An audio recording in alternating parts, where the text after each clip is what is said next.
All right. Welcome back, guys, to another podcast for commandertax. If you haven't checked out already, our first podcast that we've ever done dropped last week, and here we are with our second set of podcasts.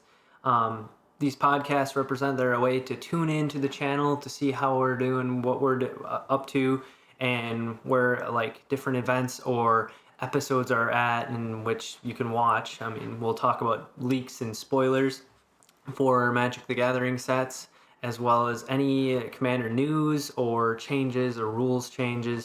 So it's a way to, communicate with us as well as stay up to date with us, the channel, and more MTG news. So, I guess just welcome back.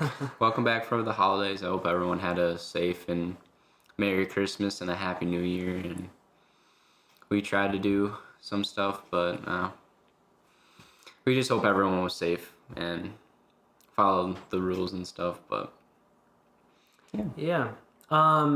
We're hoping to get the next episode out to you soon, so stay tuned, stay up to date, get excited for that.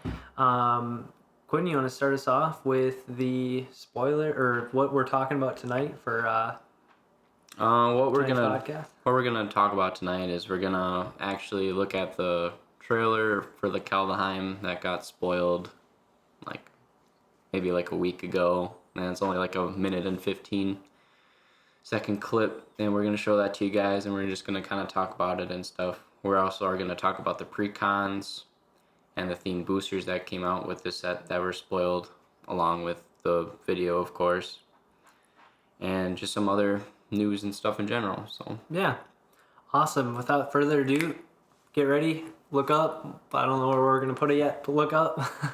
somewhere. We're going to play the trailer for you guys, and we'll talk about it.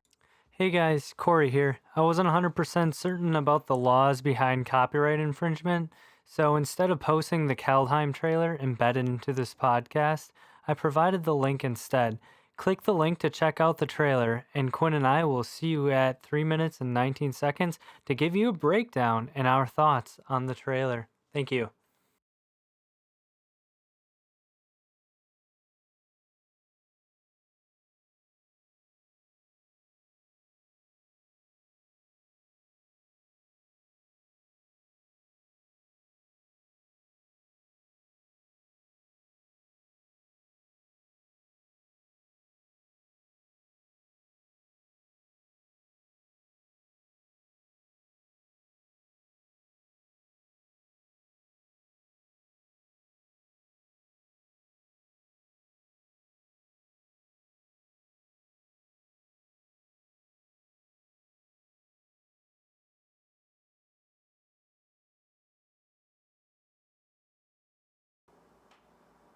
And I know I'm ready for some fun.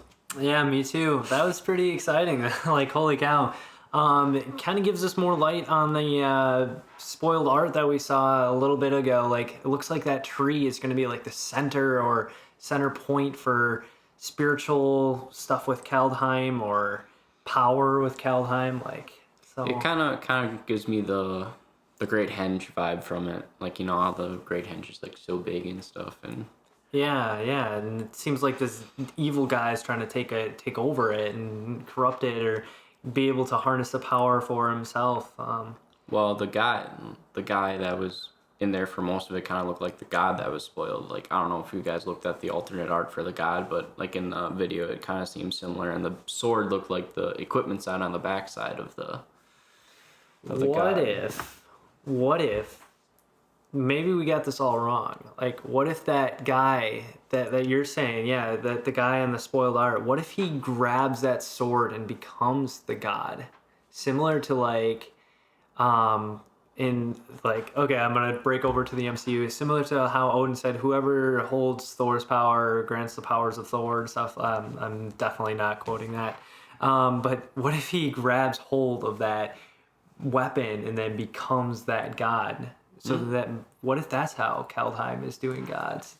That could be a possibility. That this evil guy takes that sword of power and then becomes that white god and stuff. So yeah, it's all speculation. So yeah, gosh, who knows? But looks like there's some sort of ooze or some magic like dripping down on that tree. It's almost like he's corrupting it or trying to take control of that tree. And then we saw like fighting shots and stuff. So maybe I think that tree holds knowledge as well as power and to the past. So And like another thing that I noticed was that there's not really a lot of color. Like it was all like black and gray. It wasn't very vibrant in colors. yeah, maybe the tree was stuck in time or dying or something like. Yeah. I don't know. Yeah, I'm getting excited. We don't have that much longer to wait. I mean, this Thursday or this January 7th is when the spoilers officially start. So we'll be sure to check us out. We're gonna talk more about the spoilers then.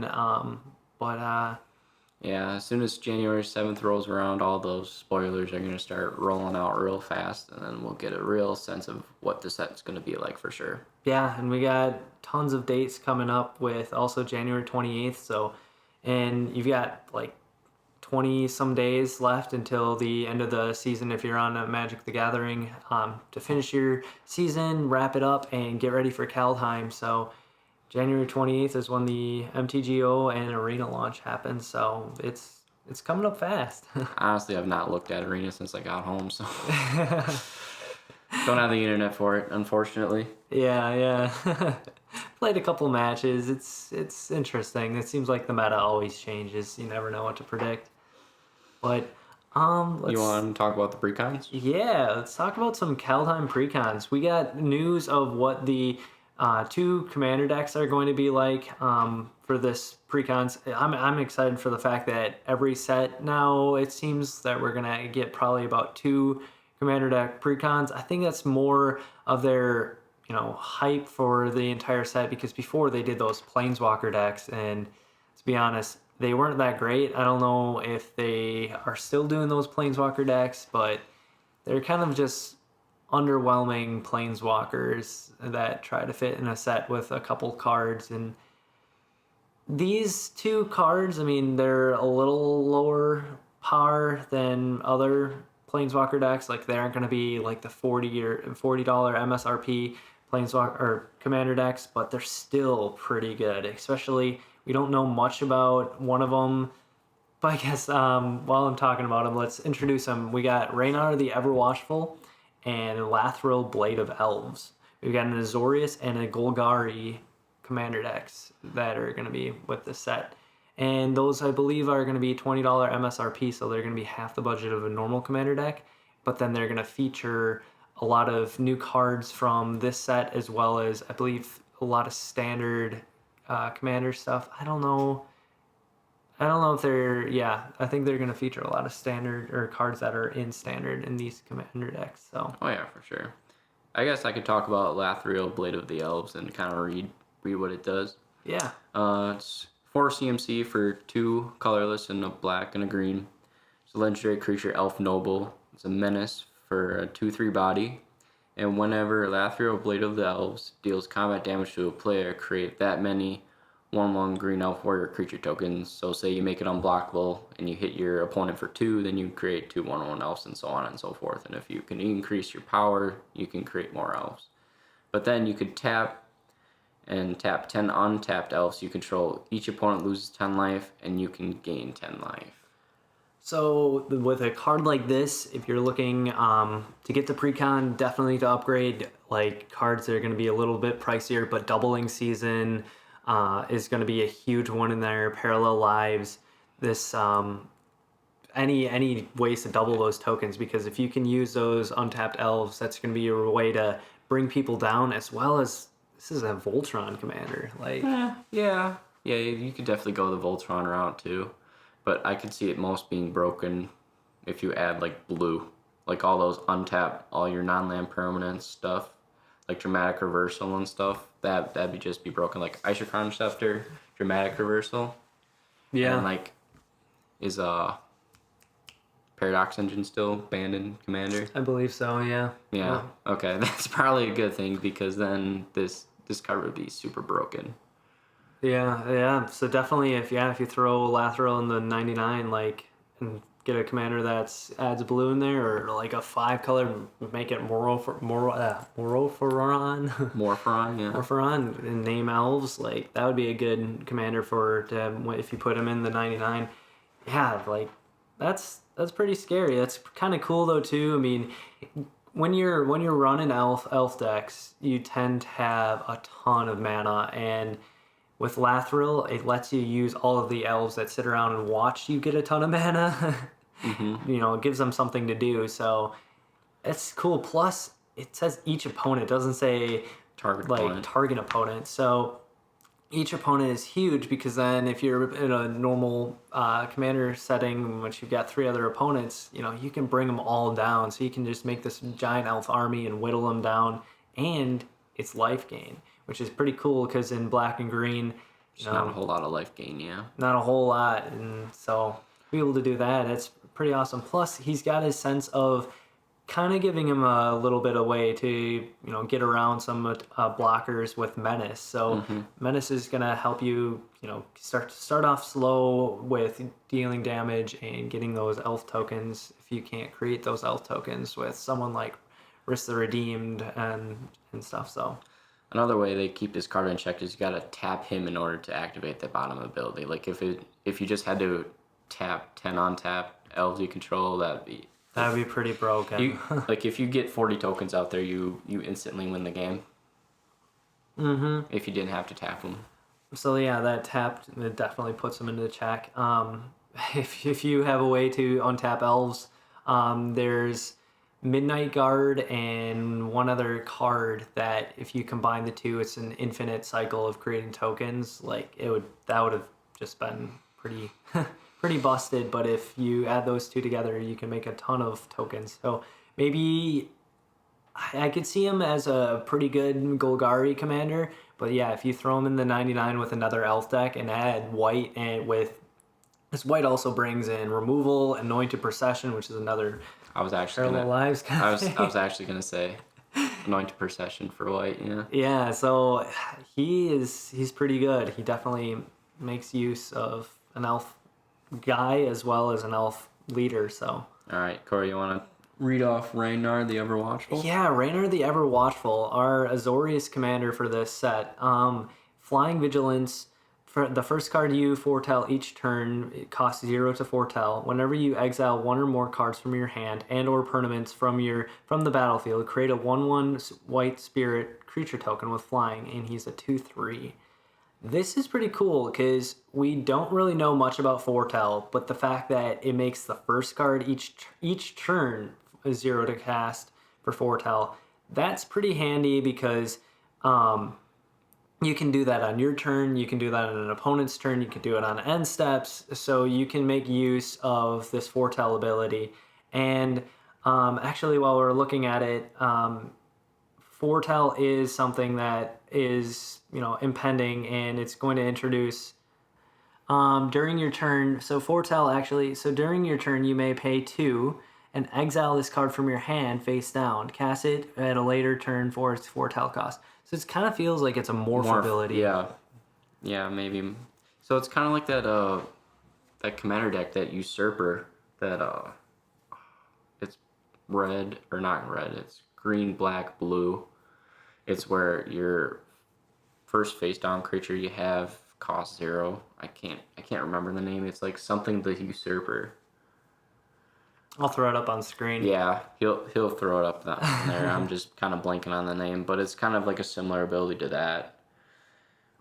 Yeah. So I guess the one big downside is that if you exile a bunch of cards, you only get 1 spirit out of it, which kind of So it's a little bit slower of a card, because it would have been a pretty bonkers one and pretty good as a commander if it said whenever you exile a card. So by doing the or more cards, that means you kind of want to limit it.